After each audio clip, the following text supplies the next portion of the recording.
Class 12-এর accountancy আমরা বেশ কয়েকটা চ্যাপ্টার করেছি।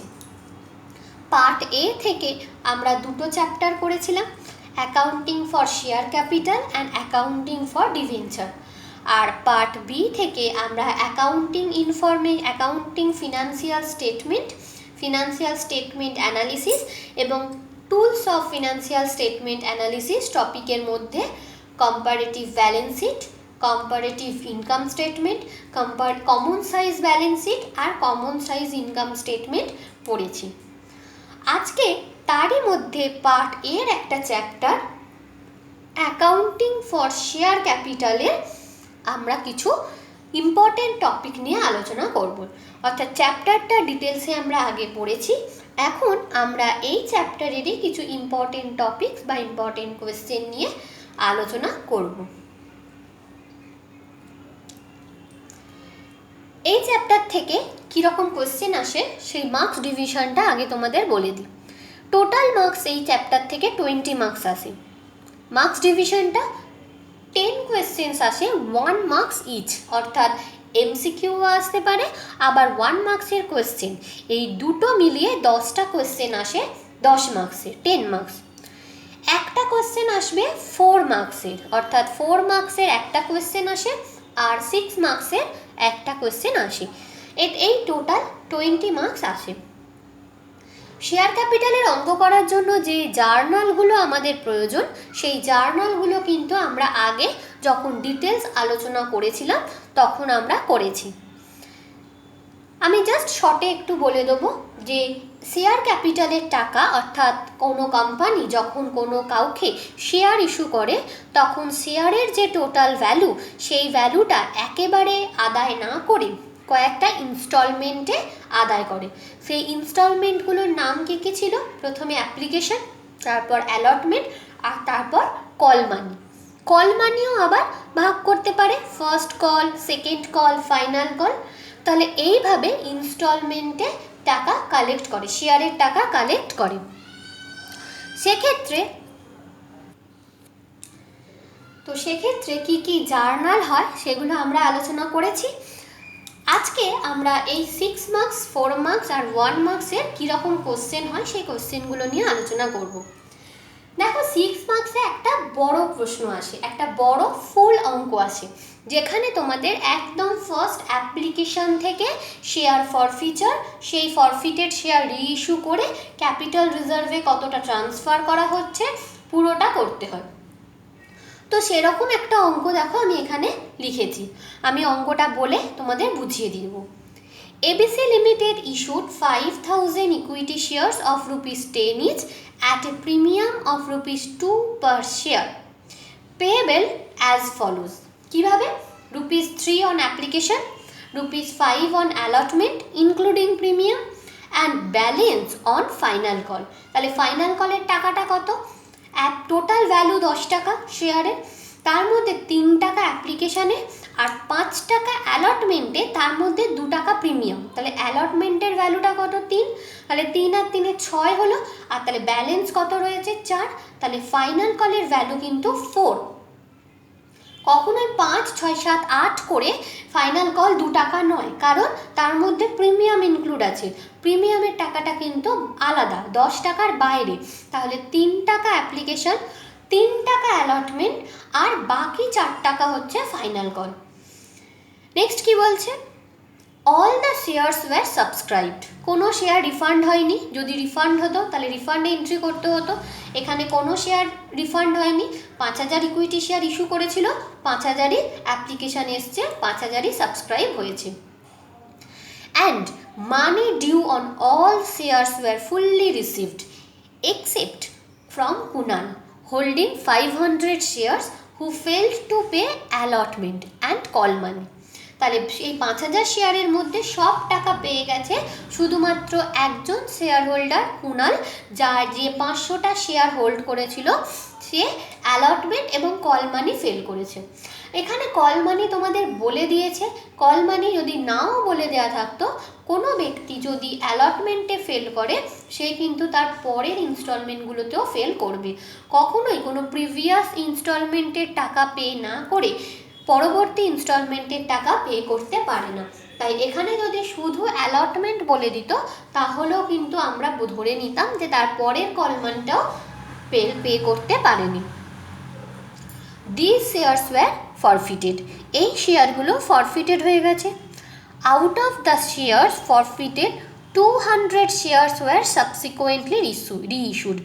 500 শেয়ার ফরফিটেড হয়েছিল, সব শেয়ার রিইস্যু হয়নি, 200 শেয়ার হয়েছে, তার মানে 300 শেয়ার রিইস্যু হয়নি। Reissued to Sujoy at the rate ₹8 per share, fully paid. 8 per share মানে শেয়ারের ভ্যালু কত করেছিল, 10 টাকা করে, আর এখন রিইস্যু হচ্ছে 8 টাকায়, তার মানে 2 টাকা ডিসকাউন্টে।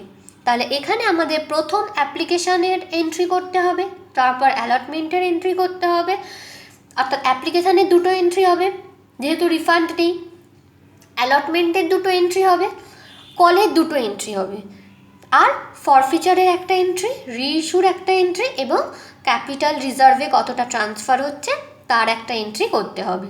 প্রপার জার্নালের ছক টেনে প্রপারভাবে অঙ্কটা করতে হবে। অঙ্কটা কিন্তু আমি আর করাবো না, জাস্ট তোমাদের বলে দিলাম, তোমরা বাড়িতে প্র্যাকটিস করবে।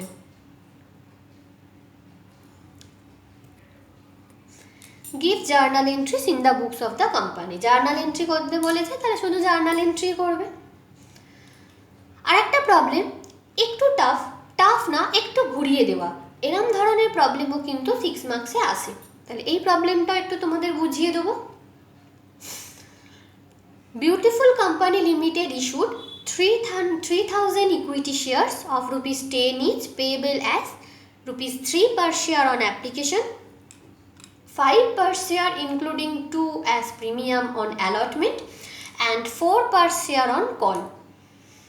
All these shares were subscribed. এখানেও কোনো সমস্যা নেই, এখানেও কোনো শেয়ার ইস্যু হয়নি। Money due on all shares was fully received, excepting RAM holding 50 shares failed to pay the allotment money. তারপর একজন শেয়ার হোল্ডার রাম যে 50টা শেয়ার হোল্ড করেছিল সে অ্যালটমেন্ট মানি দিতে পারেনি। আর স্যাম অ্যানাদার শেয়ার হোল্ডার, অন্য একজন share holder holding 100 shares failed to pay the call money. তাহলে Sam আর একজন শেয়ার হোল্ডার সে অ্যালটমেন্টের টাকাটা দিয়েছিল কিন্তু কল মানির টাকাটা দিতে পারেনি। তাহলে এখানে যখন আমরা অ্যালটমেন্টে কল সিনারিয়ার করব তখন কতটা হবে 50 শেয়ারের জন্য, কারণ অ্যালটমেন্টে শুধুমাত্র রাম দিতে পারেনি, তাহলে 50 শেয়ারের অ্যালটমেন্টে কল সিনারিয়ার করব। কিন্তু যখন কল মানিতে গিয়ে, যখন আমরা কলে গিয়ে কল সিনারিয়ার করব তখন টোটাল কত শেয়ারের কল সিনারিয়ার হবে, রামের 50 শেয়ার, কারণ সে অ্যালটমেন্ট মানি যখন দিতে পারেনি তার মানে সে কিন্তু কল মানিও দিতে পারেনি। তাহলে কল মানির ক্ষেত্রে রামের 50 আর স্যামের 100, তাহলে টোটাল 150 শেয়ার কিন্তু কল মানিতে কল সিনারিয়ার হবে। তাহলে অ্যালটমেন্টের ক্ষেত্রে শুধুমাত্র রামের 50 শেয়ার কল সিনারিয়ার হবে, আর স্যামের ক্ষেত্রে এই কল মানির ক্ষেত্রে রামের 50 শেয়ার আর স্যামের 100 শেয়ার, টোটাল 150 শেয়ার কিন্তু কল মানিতে কল সিনারিয়ার হবে। এই জিনিসটা ভালো করে মনে রাখবে যে রামের শুধুমাত্র অ্যালটমেন্ট মানি বলেছে মানে আমার কল মানিটাও কিন্তু ইনক্লুড হবে। তাহলে এটা হলো। এরপর কি বলছে, all those 150 shares were forfeited. তাহলে সব 150টা শেয়ার ফরফিটেড হয়ে গেছে, কোনো ঝামেলা নেই ফরফিচারের ক্ষেত্রে। রিইস্যুতে কি বলেছে, out of the shares forfeited 125 shares, 150টা শেয়ার ছিল, 150টা শেয়ারই ফরফিটেড হয়েছে, তার মধ্যে 125টা share including whole of Ram's share, মানে রামের সব কটা শেয়ার, রামের কটা শেয়ার ছিল 50টা, আর তাহলে স্যামের থেকে কটা যাবে 75, রামের 50 শেয়ার টোটাল, কারণ ব্র্যাকেটে বলে দিয়েছে including whole of Ram's share, তাহলে রামের 50 আর বাকি 125 থেকে 50 গেলে 75, এই 75 কিন্তু স্যামের থেকে রিইস্যু হয়েছে। তাহলে total 125 shares were subsequently reissued to Jodu as fully paid up at a discount of 2. Discount of 2 মানে 10 টাকার শেয়ার ছিল, তাহলে এখন রিইস্যু হবে 8 টাকা। তাহলে এখানে দুটো জিনিস এক্সট্রা বলেছে। একটা হচ্ছে কল সিনারিওর ক্ষেত্রে আমরা এটা মাথায় রাখবো যে যখন অ্যালটমেন্টে কল সিনারিওর হবে তখন শুধু 50 শেয়ার্স, কিন্তু যখন কল মানিতে কল সিনারিওর হবে তখন কিন্তু 50 + 100 150 শেয়ার। আর যখন সেই শেয়ারগুলো ফরফিচার হওয়ার পর রিইস্যু হবে 125 শেয়ার রিইস্যু হচ্ছে, তার মধ্যে কিন্তু রামের শেয়ার সবকটা অর্থাৎ 50টা, আর স্যামের বাকিগুলো বলতে 75টা। তো ম্যাক্সিমাম এই টাইপের অঙ্ক তোমাদের আসে। তবে এখানে সব ক্ষেত্রেই থিওরি থাকে, অর্থাৎ 6 মার্কসের একটা অঙ্ক থাকে, তার সাথে একটা থিওরি থাকে। থিওরিটা একটা 6 মার্কসেও থাকতে পারে, কিংবা 2 + 4 বলেও থাকতে পারে। 2 মার্কসের কোনো একটা ছোট থিওরি দিল, যেগুলো আমি এরপরেই আলোচনা করব। তার সাথে হয়তো 4 মার্কসের বলে দিল differences between equity share and preference share, কিংবা differences between share and debenture. এইরকম 6 মার্কসে একটা অঙ্ক আর একটা থিওরি অর হিসেবে থাকে।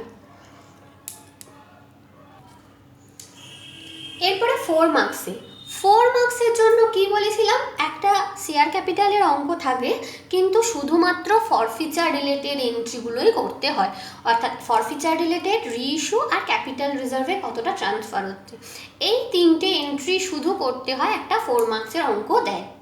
সেরকম একটা অঙ্ক দেখো আমি এখানে লিখেছি এবং তার সলিউশনটাও আমি করে দিয়েছি। বাটা India limited forfeited 500 equity shares of ₹100 each issued at a premium of 10% to be paid on allotment, অর্থাৎ প্রিমিয়ামটা 10% প্রিমিয়ামটা অ্যালটমেন্টে আছে, on which first call money of ₹20 each received and final call of ₹30 is yet to be made। মানে কি দেখো, এটা আমি underline করেছি কেন না, ফাইনাল কলে 30 টাকা এখনো পর্যন্ত ডাকা হয়নি, অর্থাৎ ফার্স্ট কল পর্যন্তই কল করা হয়েছে, ফাইনাল কলটা কিন্তু এখনো কল করা হয়নি। The company reissued these shares at ₹60 per share at ₹70 paid up। 70 paid up এর শেয়ার 60 টাকায় রিইস্যু করেছে, তার মানে 10 টাকা ডিসকাউন্টে করেছে। Give necessary journal entries regarding forfeiture and reissue of shares। শুধুমাত্র ফরফিচার আর রিইস্যু রিলেটেড শেয়ারটাই করতে বলেছেন। দেখো এখানে আমি এটা করে দিয়েছি, কারণটা হচ্ছে ওই ফাইনাল কলে যে 30 টাকাটা এখনো ডাকা হয়নি, তার মানে আমি যখন জার্নালগুলো করিয়েছিলাম শেয়ার ক্যাপিটালে তখন পাশে ব্র্যাকেটে সব লিখে দিয়েছিলাম যে কোন ক্ষেত্রে কীরকম অ্যামাউন্ট হয়। দেখবে ইকুইটি শেয়ার ক্যাপিটাল অ্যাকাউন্ট, অর্থাৎ ফরফিচারের ফার্স্ট যে জার্নালটা হয় equity share capital account debit, তার পাশে আমি কি লিখেছিলাম যে যতটা টাকা কল করা হয়েছে, এখানে কতটা টাকা কল করা হয়েছে, 100 টাকা শেয়ারের দাম ছিল, আর 30 টাকার ফাইনাল কল কিন্তু এখনো পর্যন্ত কল করা হয়নি, তাই ইকুইটি শেয়ার ক্যাপিটাল অ্যাকাউন্ট 500 × 100 হবে না, 500 × 70। এই টপিকটা আমি আগে আলোচনা করেছিলাম, কিন্তু এই রিলেটেড অঙ্ক হয়তো আমি করাইনি, তাই এখানে আমি সলিউশনটা দেখিয়ে দিলাম। Equity share capital account 500 × 70 debit to equity share first call account, কারণ ফার্স্ট কলে হয়েছে 500 × 20, কারণ ফার্স্ট কলের ভ্যালুটাই ছিল 20, এই যে বলে দিয়েছে অন উইচ ফার্স্ট কল 20, তাহলে ফার্স্ট কল হচ্ছে 500 × 20, আর টু ফরফিটেড শেয়ার 500 × 50। এখানে সিকিউরিটিস প্রিমিয়াম কেন এলো না, কারণ সিকিউরিটিস প্রিমিয়াম অ্যালটমেন্টের সাথে, আর যে ব্যক্তি টাকা দিতে পারেনি সে কল মানির টাকাটা দিতে পারেনি, ফার্স্ট কলের টাকা দিতে পারেনি, এখানে কিন্তু বলেনি যে অ্যালটমেন্টের টাকা দিতে পারেনি, তাহলে অ্যালটমেন্টের টাকা দিলে প্রিমিয়ামের টাকাও কিন্তু সে দিয়ে দিয়েছে, তাই প্রিমিয়ামের টাকা কিন্তু আর ফরফিচার হবে না, তাই এখানে টু সিকিউরিটিস প্রিমিয়াম এলো না। যদি বলতো অ্যালটমেন্টে ফেল করেছে তাহলে এখানে টু সিকিউরিটিস প্রিমিয়ামও হতো। তাহলে equity share capital account 500 × 70 debit to equity share first call account 500 × 20 to forfeiture share account 500 × 50। Narration অবশ্যই লিখতে হবে, আমি আগের ভিডিওয়ে সমস্ত ন্যারেশন ডিটেলসে আলোচনা করে দিয়েছি। এরপর রিইস্যুটা normal entry, bank account debit, forfeiture share account debit, কারণ ডিসকাউন্টে ইস্যু করেছে, আর রিইস্যুর ক্ষেত্রে যখন রিইস্যু হবে তখন যদি ডিসকাউন্টে রিইস্যু করে আমরা ফরফিটেড শেয়ার অ্যাকাউন্টে বলবো two equity share capital account. তাহলে ব্যাঙ্ক অ্যাকাউন্টে কত করে আসবে? 60 টাকা করে, কারণ 70 রুপিসটা 60 টাকায় রিইস্যু করেছে। তাহলে 50 × 60 500 × 60। ফরফিটেড শেয়ার 10 টাকা ডিসকাউন্টে, তাহলে 500 × 10। আর ইকুইটি শেয়ার ক্যাপিটালটার ভ্যালু কত ছিল? 500 × 70। এবার যখন ক্যাপিটাল রিজার্ভে ট্রান্সফার হচ্ছে তখন কি হচ্ছে? ফরফিটেড share account debit two capital reserve, তোমরা জার্নাল জানো। আর কিভাবে ক্যালকুলেট করতে হয়? 500 শেয়ার ফরফিটেড হয়েছে, তাহলে 500 ইন্টু, দেখো এই ফরফিচারে হচ্ছে 50 আর এখানে ফরফিচারে হচ্ছে 10, তার মানে 50 - 10 40, 4 5 20, তার মানে 20,000। এরকম একটা শুধু ফরফিচার রিলেটেড অঙ্ক 4 মার্কসে আসে, কম্পালসারি আসে। 6 মার্কসও একটা কম্পালসারি আসে, 4 মার্কসও একটা কম্পালসারি আসে। তবে দুটো ক্ষেত্রে তার সাথে থিওরি অর থাকে। 6 মার্কসেও থিওরি অর থাকে, 4 মার্কসেও কিন্তু একটা থিওরি অর থাকে। কি থিওরি অর থাকে এরপরে আমরা আলোচনা করছি। আচ্ছা, এরপর আমি 1 মার্কস বলে লিখেছি, অর্থাৎ 1 মার্কসের যে 10টা কোয়েশ্চেন আসে সেই 10টা কোয়েশ্চেনের মধ্যে কিছু এমসিকিউও থাকে, আবার কিছু 1 মার্কসের কোয়েশ্চেনও থাকে। আমি এই কোয়েশ্চেনগুলো আগের ভিডিওয়ে আলোচনা করেছিলাম যে কী কী ইম্পর্টেন্ট টপিক, কিছু টার্ম আমি বলেছিলাম, যেমন অথরাইজড ক্যাপিটাল। অথরাইজড ক্যাপিটালটা কি বলেছিলাম? যা কোম্পানি যখন ফর্ম হয়, অর্থাৎ কোম্পানি গঠন করার সময় মেমোরান্ডাম অফ অ্যাসোসিয়েশনে কিছু রেজিস্টার কিছু শেয়ার ফিক্সড করে দেয়, অর্থাৎ ওই কোম্পানি ওই নাম্বার অফ শেয়ারই ইস্যু করতে পারবে, ম্যাক্সিমাম ওই নাম্বার অফ শেয়ারই ইস্যু করতে পারবে। ওই রেজিস্টারের দ্বারা ফিক্সড করা ওই ম্যাক্সিমাম শেয়ারগুলোই হচ্ছে authorised capital. Next term issued capital. Issued capital মানে যা অথরাইজড ক্যাপিটাল আছে সেই পুরো অথরাইজড ক্যাপিটাল একেবারে একটা কোম্পানি ইস্যু নাও করতে পারে, অর্থাৎ একজন রেজিস্টার একটা কোম্পানির ক্ষেত্রে 50,000 শেয়ার অথরাইজড করেছে, অর্থাৎ একটা কোম্পানির সেই কোম্পানিটা ম্যাক্সিমাম 50,000 শেয়ার ইস্যু করতে পারে। এই 50,000 সে একেবারে নাও ইস্যু করতে পারে, তাহলে 30,000 যদি সে ইস্যু করে 50,000-এর মধ্যে, তাহলে সেই 30,000টা হচ্ছে ইস্যুড ক্যাপিটাল, অর্থাৎ অথরাইজড ক্যাপিটালের যে অংশ জনসাধারণের কাছে বিক্রি করার জন্য উপস্থাপন করা হয় সেটাই হচ্ছে ইস্যুড ক্যাপিটাল। আর নেক্সট টার্ম কী ছিল? Subscribed capital.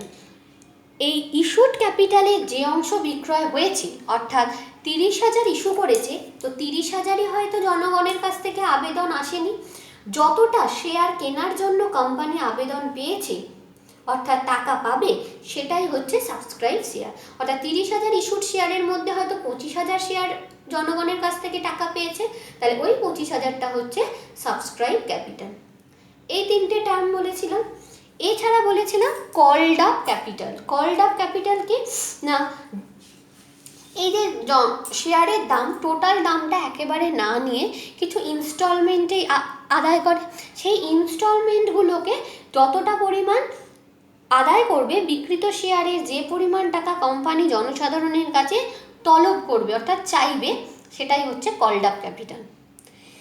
এবার এই কলড আপ ক্যাপিটালের সবটাই যে জনগণ পে করবে তা নয়, তাহলে যতটা পে করবে সেটাই পেড আপ ক্যাপিটাল, অর্থাৎ কোম্পানি যত পরিমাণ অর্থ শেয়ার মালিকদের কাছে তলব করে অর্থাৎ কল করে, সেই পরিমাণ অর্থ শেয়ার মালিকরা সবসময় পরিশোধ নাও করতে পারে। কল মানির যে অংশ প্রকৃতপক্ষে আদায় হয়েছে অর্থাৎ জনগণ যতটা কোম্পানিকে দিয়েছে সেটাই হচ্ছে পেড আপ ক্যাপিটাল, আর যেটা দেয়নি সেটাই কলস ইন এরিয়ার, অর্থাৎ তলবি মূলধনের যে অংশ আদায় করা যায়নি সেটাই হচ্ছে কলস ইন এরিয়ার। আর বলেছিলাম যে কোম্পানি যখন একটা শেয়ার ইস্যু করে তখন বিভিন্ন টার্মে ইস্যু করতে পারে। কী কী টার্মে? Issue of share at per, issue of share at a premium, issue of share at a discount, অর্থাৎ যে শেয়ারটার যা দাম সেই দামে ইস্যু করতে পারে সেটা হচ্ছে অ্যাট পার, সেই দামের থেকে বেশি দামে ইস্যু করতে পারে অর্থাৎ প্রিমিয়ামে ইস্যু করতে পারে, আর issue of share at a discount, অর্থাৎ যা শেয়ারের দাম তার থেকে কম দামে ডিসকাউন্ট দিয়েও ইস্যু করতে পারে। তবে এক্ষেত্রে আমি বলেছিলাম যে সাধারণত কোম্পানিগুলো ডিসকাউন্টে শেয়ার ইস্যু করতে পারে না। একমাত্র ফরফিটেড শেয়ার রিইস্যু করার সময় ডিসকাউন্টে ইস্যু করতে পারে, কিন্তু কোনো ফ্রেশ শেয়ার জেনারেলি কোনো কোম্পানি ডিসকাউন্টে ইস্যু করতে পারে না। নাম্বার 10-এ দেখো বলেছি যে ডিফারেন্ট কাইন্ডস অফ কোম্পানি, অর্থাৎ আমি যখন থিওরিটিক্যাল কোশ্চেন আলোচনা করেছিলাম তখন 3 নাম্বার কোশ্চেনে আমি বলেছিলাম কাইন্ডস অফ কোম্পানি, অর্থাৎ সেখানে বিভিন্ন ভিত্তিতে বিভিন্ন কোম্পানির নাম বলেছিলাম, সেইগুলো কিন্তু 1 মার্কসে যে কোনো একটা দিতেই পারে। যেমন আমি একটু নামগুলো বলে দেবো। On the basis of incorporation, সেখানে ছিল স্ট্যাটুটরি কোম্পানি আর registered company. On the basis of লায়াবিলিটির মধ্যে ছিল company limited by shares, company limited by guarantee আর unlimited liability company. On the basis of number of মেম্বার্সে কী ছিল না প্রাইভেট কোম্পানি আর public company. On the basis of কন্ট্রোলের ভিত্তিতে দুরকম ছিল, হোল্ডিং কোম্পানি আর সাবসিডিয়ারি কোম্পানি। আর মালিকানার ভিত্তিতে on the basis of ownership, government company R non government company. এই কোশ্চেনগুলোর মধ্যে যে কোনো একটা দিয়ে কিন্তু 1 মার্কসে ডেফিনেশন হিসেবে দিতে পারে, মানে পাবলিক লিমিটেড কোম্পানি কাকে বলে বা প্রাইভেট কোম্পানি কাকে বলে, what do you mean by holding company, government company কাকে বলে, নন গভর্নমেন্ট কোম্পানি কাকে বলে, এই রকম দিয়ে 1 মার্কসের কোশ্চেন আসে। এছাড়াও 11-এ দেখো কিছু ডেফিনেশন, শেয়ারের ডেফিনেশন, ইকুইটি শেয়ারের ডেফিনেশন, প্রেফারেন্স শেয়ারের ডেফিনেশন, এগুলো ভালো করে পড়তে হবে, কারণ এই ডেফিনেশনগুলো 1 মার্কসে আসে। এবার বলি এই কোশ্চেনগুলো কিন্তু শুধুমাত্র 1 মার্কসের মতন করবে না, 2 মার্কসের মতনও করে রাখবে, কারণ এই যে আমি বললাম 6 মার্কসের যে থিওরিটা আছে সেখানে একটা পুরো 6 মার্কসের কোশ্চেন না দিয়ে 4+2 হিসেবে একটা 4-এর বড় কোশ্চেন দিল, তার সাথে যে কোনো একটা ডেফিনেশন হয়তো 2 মার্কস হিসেবে দিতেই পারে, তাহলে এই কোশ্চেনগুলো 2 মার্কসের মতন রেডি করবে। এছাড়া এই যে 4 মার্কসের যে ফরফিচারের যে এন্ট্রিটা আসে, সেই ফরফিচারের সাথেও আমি বললাম থিওরি আসে, সেখানেও কিন্তু একটা 4 মার্কসের কোশ্চেন না দিয়ে যে কোনো দুটো ডেফিনেশন 2+2 করে দিতে পারে, তাহলে এই ডেফিনেশনগুলো 1 মার্কসের জন্য যেমন ইম্পর্টেন্ট, তেমন কিন্তু 4 আর 6-এর মধ্যেও কিন্তু 2 মার্কস করে দিতে পারে। তো সেক্ষেত্রে এইখানে ভালো করে রেডি করতে হবে এই কোশ্চেনগুলো। এরপরে এমসিকিউ, তোমরা জানো, তোমরা 11-এ করেছো যে তোমাদের টোটাল 24টা এমসিকিউ আছে, 24টা এমসিকিউ, তার মধ্যে আর 8টা 12টা হচ্ছে 1 মার্কসের কোশ্চেন, তাহলে 36 মার্কস তোমাদের 1 মার্কসের কোশ্চেন আসে। এই 24টা এমসিকিউ তোমরা ভালো করে করতে হবে। আমি এখানে কিছু ইম্পর্টেন্ট এমসিকিউ করিয়েছি, সেই কিছু ইম্পর্টেন্ট এমসিকিউ আমি এখানে লিখেছি, দেখো এগুলো একটু দেখে নেবে। ফার্স্ট একটা কী বলছে, কোম্পানির আবেদনের অর্থ অভিহিত মূল্যের কত শতাংশের কম হতে পারে না, অর্থাৎ একটা কোম্পানির অ্যাপ্লিকেশন মানি সেই শেয়ারের ফেস ভ্যালুর কত শতাংশের কম হতে পারে না। কত শতাংশ? 5%। মানে একটা কোম্পানির শেয়ারের ভ্যালু যদি 100 টাকা হয়, তার 5% মানে 5 টাকার কম অ্যাপ্লিকেশন মানি কখনোই হবে না। এটা ভেরি ইম্পর্টেন্ট, এটা এমসিকিউতে প্রায়ই আসে যে কোম্পানির অ্যাপ্লিকেশন মানি ফেস ভ্যালুর কত শতাংশের কম হতে পারে না। নেক্সট, শেয়ার বাজেয়াপ্তকরণের জন্য কোম্পানিকে শেয়ার গ্রহীতাদের কতদিন আগে নোটিশ দিতে হয়? শেয়ার বাজেয়াপ্তকরণ মানে ফরফিচার অফ শেয়ার। আমি এইটা নিয়ে ডেফিনেশন এবং এটা নিয়ে আগে আলোচনা করেছি। শেয়ার বাজেয়াপ্তকরণকে, অর্থাৎ কোনো টাকা কল করার পর যদি কোনো শেয়ার হোল্ডার সেই কোম্পানির টাকা দিতে না পারে, তাহলে কোম্পানি তার শেয়ার বাজেয়াপ্ত করে নেয়। কিন্তু বাজেয়াপ্ত করার ক্ষেত্রে তাকে আগে নোটিশ দিতে হয়, অর্থাৎ হুট করে তার শেয়ার বাজেয়াপ্ত করা যায় না, তাকে নোটিশ দিতে হবে। সেই নোটিশের মধ্যে পরিষ্কারভাবে জানাতে হবে যে এতদিনের মধ্যে বা কিছু নির্দিষ্ট টাইম দেয়, সেই টাইমের মধ্যে যদি সে তার বকেয়া অর্থ পরিশোধ না করে, তবে কোম্পানি তার শেয়ার বাজেয়াপ্ত করে নেবে। এই নোটিশ দেওয়ার পরও, অর্থাৎ সেই নোটিশ পাওয়ার পরও সেই নির্দিষ্ট টাইমের মধ্যে যদি সেই শেয়ার হোল্ডার সেই বকেয়া অর্থ অর্থাৎ কল করা মানির টাকা যদি ফেরত না দেয় অর্থাৎ পে না করে, তাহলেই কোম্পানি সেই শেয়ার বাজেয়াপ্ত করে নেয়। এবং আরও একটা জিনিস বলেছিলাম যে বাজেয়াপ্ত করা অর্থে আগের ভ্যালুগুলো কিন্তু আর ফেরত দেওয়া হয় না। অর্থাৎ কোনো ব্যক্তি যদি কল মানির টাকা না দিতে পারে, তার জন্য যদি কোম্পানি সেই টাকাটা তার শেয়ার বাজেয়াপ্ত করে, তাহলে সে তার আগে অ্যালটমেন্ট এবং অ্যাপ্লিকেশনের টাকা দিয়েছে, সেই অ্যাপ্লিকেশন আর অ্যালটমেন্টের টাকা কিন্তু তাকে আর ফেরত দেওয়া হবে না। তাহলে সেক্ষেত্রে তার আগের টাকাগুলো কোম্পানি বাজেয়াপ্ত করে নেবে। তো এখানে কোশ্চেনটা হচ্ছে এই যে নোটিশটা দেওয়া হয় সেটা কতদিন আগে দিতে হয়। কী কী অপশান দিয়েছে? 7 দিন, 14 দিন, 10 দিন, 21 দিন। মনে রাখবে 14 দিন, অর্থাৎ 14 দিনের একটা নোটিশ দেওয়া হয় যে 14 দিনের মধ্যে টাকা পে না করলে কোম্পানি সেই শেয়ার বাজেয়াপ্ত করে নেবে। তাহলে শেয়ার বাজেয়াপ্তকরণের জন্য কোম্পানিকে শেয়ার গ্রহীতাদের কতদিন আগে নোটিশ দিতে হয়? 14 দিন আগে।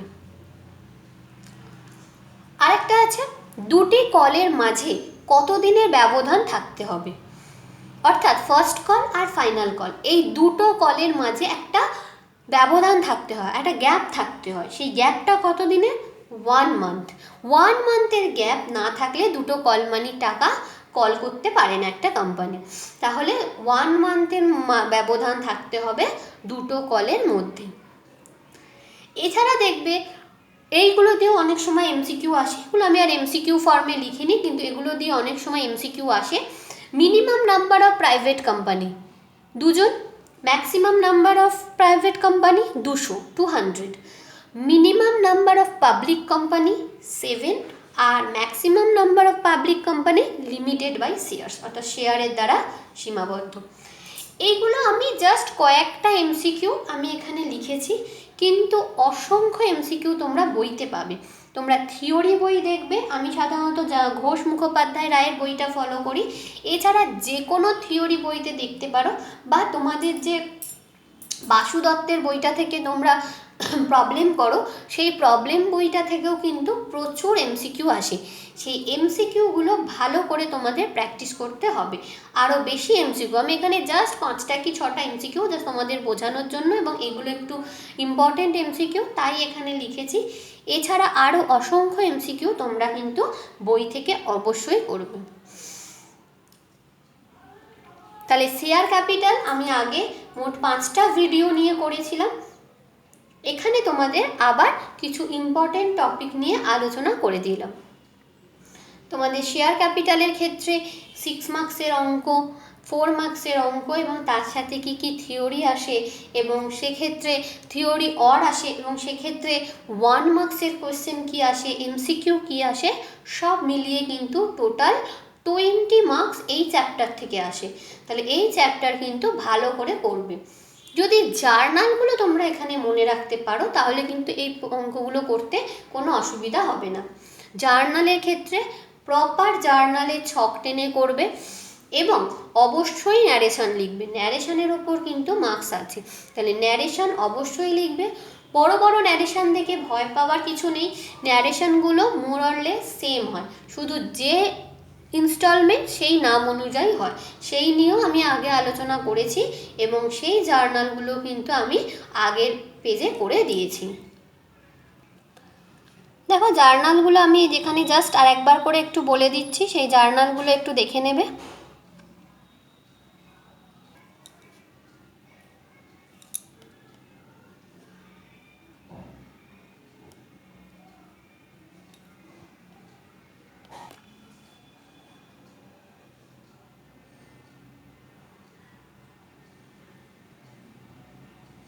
এই জার্নালগুলো তোমাদের আগে আলোচনা করা হয়েছে, এবং ন্যারেশন সমেত সবটাই কিন্তু বলে দেওয়া হয়েছে।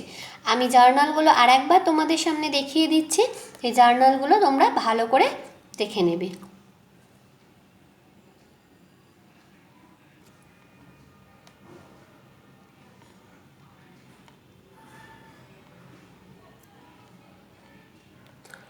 কল মানি পর্যন্ত কল সিন এরিয়ার হলে এবং কলস ইন অ্যাডভান্সের ক্ষেত্রেও জার্নালগুলো আমি আগে দেখিয়েছিলাম। ফরফিচার হলে 3টে এন্ট্রি হয়। প্রথমে ফরফিচার অফ শেয়ার, তারপর রিইস্যুর ক্ষেত্রেও at per, at a discount and at a premium, এবং ক্যাপিটাল রিজার্ভে ট্রান্সফারের ক্ষেত্রে এই এন্ট্রিটা হয়। তাহলে এগুলো তোমরা ভালো করে করে নেবে।